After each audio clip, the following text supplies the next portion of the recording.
புலிகள் எப்படி அழிஞ்சாங்கன்னு கேட்காத, எப்படி வாழ்ந்தாங்கன்னு கேளு.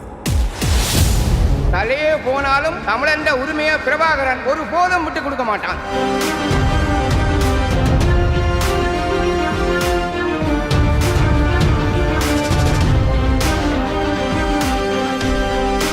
எமது போராட்டத்தின் வடிவங்கள் மாறலாம், ஆனால் எமது குறிக்கோளை அடைவதற்கான போராட்டங்கள் மாறப்போவதே இல்லை.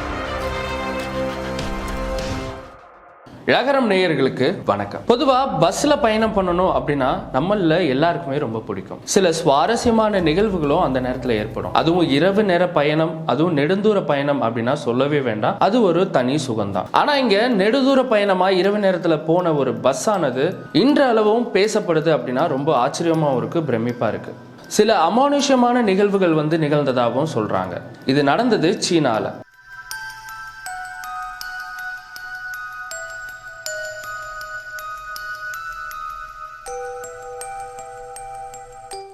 Bus number 375.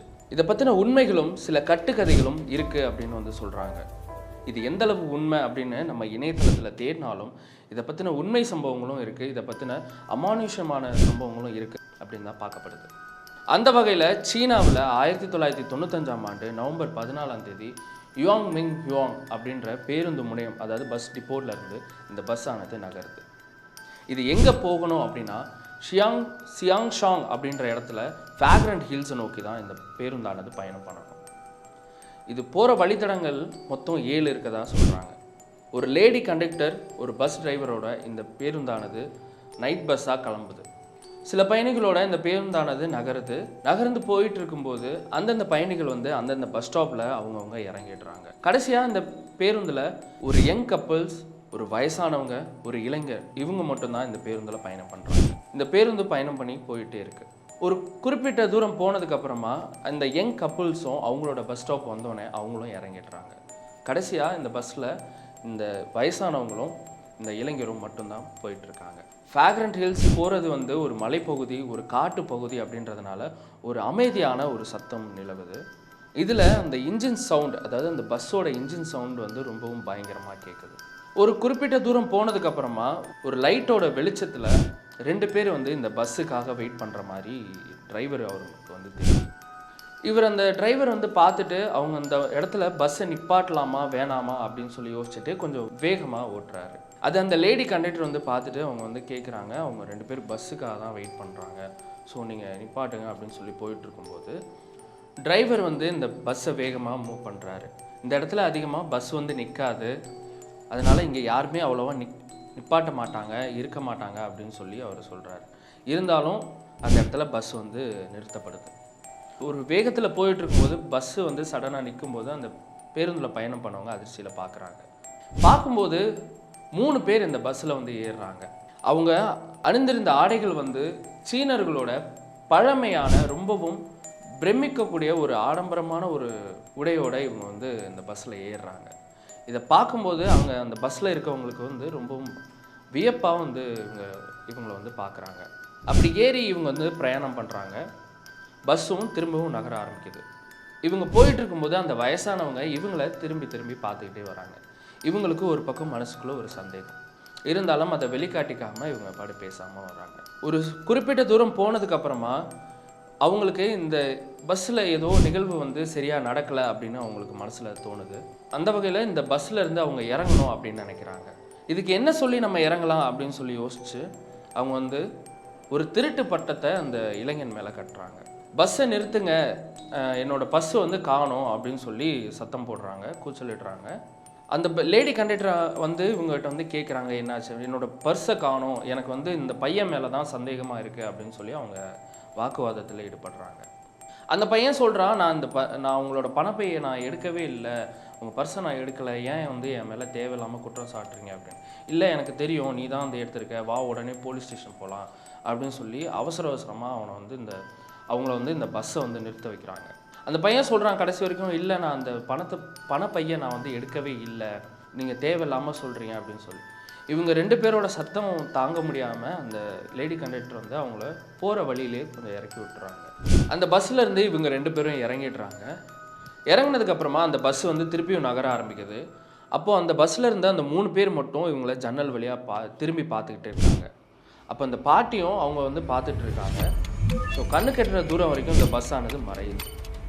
அதுக்கப்புறம் அந்த பையன் வந்து கேட்குறான், வாங்க நம்ம வந்து போலீஸ் ஸ்டேஷனுக்கு போகலாம் அப்படின்னு சொல்கிறான். அதுக்கு அந்த பாட்டி வந்து சொல்கிறாங்க, இல்லை நான் உன் மேலே வந்து சும்மா தான் நான் வந்து பொய் சொன்னேன், உண்மையிலே அதெல்லாம் ஒன்றும் கிடையாது, என் பணப்பை என்கிட்ட தான் இருக்குது அப்படின்னு வந்து சொல்லியிருக்காங்க. நான் அந்த பஸ்ஸில் இருந்து இறங்கணும் அப்படின்றதுக்காக தான் இந்த மாதிரி ஒரு பொய்யை வந்து உன் மேலே சொன்னேன் அப்படின்னு சொல்கிறாங்க. அந்த பையன் கேட்குறான், ஏன் வந்து தேவையில்லாமல் இந்த மாதிரி சொன்னீங்க, அது ஏன் இந்த காரணம், இந்த இருட்டான பகுதியில் நம்ம வந்து ஏன் என்னை வந்து இறக்கி விட்றீங்க அப்படின்ற மாதிரி அந்த பையன் வந்து கேட்குறான். அப்போ தான் அந்த பாட்டி வந்து உண்மையை சொல்கிறாங்க. கொஞ்சம் ஸ்டாப்புக்கு முன்னாடி ஒரு 3 பேர் மர்மமான ஒரு ட்ரெஸ், அதாவது பழங்கால சீனர்கள் உடை அணிஞ்சு ஏறினாங்க இல்லையா. ஸோ அவங்கள நான் வந்து கவனிச்சுக்கிட்டே வந்தேன். ரொம்ப நேரமாக நான் அவங்கள கவனிச்சுக்கிட்டே வரும்போது அவங்களோட கால்கள் வந்து இல்லை அப்படின்றது நான் கவனிச்சிட்டேன். எனக்கு ரொம்பவும் பயமாக இருந்தது. இங்கே ஏதோ வந்து எனக்கு ஏதோ இது சரியாக படலை அப்படின்றதுனால தான் நானும் இறங்கிட்டு உன்னையும் நான் காப்பாற்றிருக்கேன் அப்படின்னு அந்த பையன்கிட்ட இந்த பாட்டி சொல்கிறாங்க. அந்த 2 பேரும் பழங்காலத்து சீனர்கள் உடையோட இந்த பஸ்ஸில் ஏறினாங்க இல்லையா, அதில் ஒருத்தங்க வந்துட்டு நடுவில் இருந்தாங்க. அவங்க வந்துட்டு ரொம்பவும் கைத்தாங்களாக கூட்டிகிட்டு வந்திருக்காங்க அவங்கள. இதை பற்றி நம்ம போலீஸ் ஸ்டேஷனில், பக்கத்தில் இருக்க போலீஸ் ஸ்டேஷனில் எங்கேயாவது போய் கம்ப்ளைண்ட் கொடுக்கணும் அப்படின்னு சொல்லி 2 பேருமே போகிறாங்க. ஸோ போய் ஒரு போலீஸ் ஸ்டேஷனில் போயிட்டு இவங்க வந்து அந்த கம்ப்ளைண்ட் பண்ணும்போது அவங்க வந்து இதை ஏற்றுக்கல. முதல்ல என்ன சொல்கிறாங்க அப்படின்னா, இல்லை இது அவங்க வந்து இது ஏதோ கட்டுக்கதையில் இவங்க ஏதோ சும்மா உளர்றாங்க அப்படின்ற இதில் அவங்க வந்து வெறும் அட்ரஸ் ப்ரூஃப் இந்த மாதிரிலாம் இதெல்லாம் வாங்கிட்டு அவங்கள வந்து திருப்பி அனுப்பிடுறாங்க. அடுத்த நாள், அதாவது 15 நவம்பர் 1995 அன்னைக்கு காலையில் வந்து அந்த யுவாங்மிங் ஹுவாங் அப்படின்ற அந்த பஸ் நிலையத்துக்கு ஒரு ஃபோன் கால் வருது. எங்கே? ஃப்ராக்ரண்ட் ஹில்ஸ்லேருந்து. ஏன்னா அந்த பஸ் ஆனது அங்கே தான் போய் சேரணும். இந்த பஸ் வந்து நேற்று நைட்டு இந்த இடத்துக்கு வந்து ரீச் ஆகலை அப்படின்னு சொல்லி அந்த ஃப்ராக்ரண்ட் ஹில்ஸ் அந்த பேருந்து நிலையத்திலேருந்து இந்த யுவாங்மிங் ஹுவாங் அப்படின்ற இடத்துக்கு ஒரு தகவல் வருது. இது வந்து எல்லா போலீஸ் ஸ்டேஷனுக்கும் பரப்பப்படுது. அந்த வகையில் அவங்க போலீஸ் கம்ப்ளைண்ட் கொடுத்தாங்க இல்லையா, அந்த ஸ்டேஷனுக்கும் இந்த தகவல் வருது. அப்போ தான் வந்துட்டு அந்த ஆய்வாளர்கள்லாம் வந்துட்டு ஒரு ஞாபகம் வச்சுருந்து அந்த வயசானவங்களையும் அந்த இளைஞரையும் கூப்பிட்டு திருப்பி விசாரிக்கிறாங்க. விசாரிக்கும்போது நீங்கள் தான் அந்த பஸ்ஸில் கடைசியாக பயணம் பண்ணவங்க, அப்போ இந்த பஸ்ஸில் வந்து யார் இருந்தாங்க அப்படின்னு சொல்லி இன்னும் கொஞ்சம் டீட்டெயில்ஸ் கேட்கும்போது தான் அவங்க வந்து இன்னும் கொஞ்சம் தெளிவாக வந்து சொல்கிறாங்க. அடுத்த நாள் ஆகுது, அதாவது 16 நவம்பர் 1995. எல்லா மீடியாஸ்க்கும் எல்லா நியூஸ்க்கும் வந்து இந்த விஷயம் வந்து ரொம்பவே பரப்பப்பட்டது. இவங்களும் தனியாகவே ஒரு பேட்டிகளையும் கொடுத்ததாக சொல்கிறாங்க.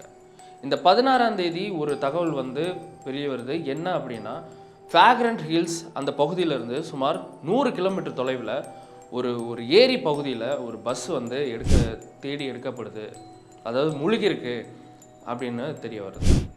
எல்லாருமே வந்து அந்த பஸ்ஸை எடுக்கணும் அப்படின்றதான முயற்சியில் ஈடுபட்டு எடுக்கிறாங்க. ஆனால் அங்கே இருந்தவங்க எல்லாருக்குமே வந்து ஒரு அதிர்ச்சியான ஒரு சம்பவம் அங்கே வந்து நிகழ்வுது. அதாவது பஸ்ஸு தொலைஞ்சு போய் சுமார் 48 மணி நேரம் தான் ஆயிருக்கு. ஆனால் அந்த பாடிகள் பார்க்கும்போது என்ன ஆகுது அப்படின்னா, ரொம்பவே டீகம்போஸ்டு ஆகின மாதிரி இருக்குது. இதை பார்த்து அங்கே இருக்கிறவங்களுக்கெல்லாம் ரொம்ப அதிர்ச்சி. 2 நாள் தானே ஆகுது, அதுக்குள்ளே எப்படி இந்த அளவு இருக்கும் அப்படின்னு சொல்லி. ஸோ அப்போது அந்த 2 பேர் இவங்களை அந்த பழங்கால சீனர்கள் உடை அணிஞ்சு இவங்க ஏறினாங்க இல்லையா. ஸோ அவங்களோட உடல்கள் என்னாச்சு, அவங்க என்ன ஆச்சு அவங்க கதை அப்படின்றது தெரிய வரல. இதில் இன்னொரு விஷயம் என்ன அப்படின்னா, அந்த பஸ் வந்து 100 கிலோமீட்டர், அதாவது ஃப்ராக்ரண்ட் ஹில்ஸ்லேருந்து 100 கிலோமீட்டர் போகிற தொலைவுக்கு அந்த பஸ்ஸில் வந்து பெட்ரோல் அளவு கிடையாது அப்படின்னு சொல்கிறாங்க. அப்புறம் எப்படி இந்த பஸ் ஆனது 100 கிலோமீட்டர் தொலைவில் இருக்க இந்த ஏரிக்குள்ளே போய் விழுந்தது அப்படின்றது தெரியலை. இந்த எரிபொருள் நிரப்பப்படுற அந்த இடத்துல வந்து பார்க்குறாங்க, அதில் ஃபுல்லாகவும் அதில் அதிகமாக ரத்தங்கள் தான் உள்ளே இருந்திருக்கு. இதை பார்த்து எல்லாருக்குமே ரொம்பவும் அதிர்ச்சியும் ரொம்பவும் பயமும் ஏற்படுது. இதோட பின்னணி என்ன அப்படின்றது இன்னைக்கு வரைக்கும் கண்டுபிடிக்க முடியாத நிலையில் இருக்குது. சமீபத்தில் ஒரு படம் கூட இதை மையமாக வச்சு தான் எடுக்கப்பட்டிருக்கு.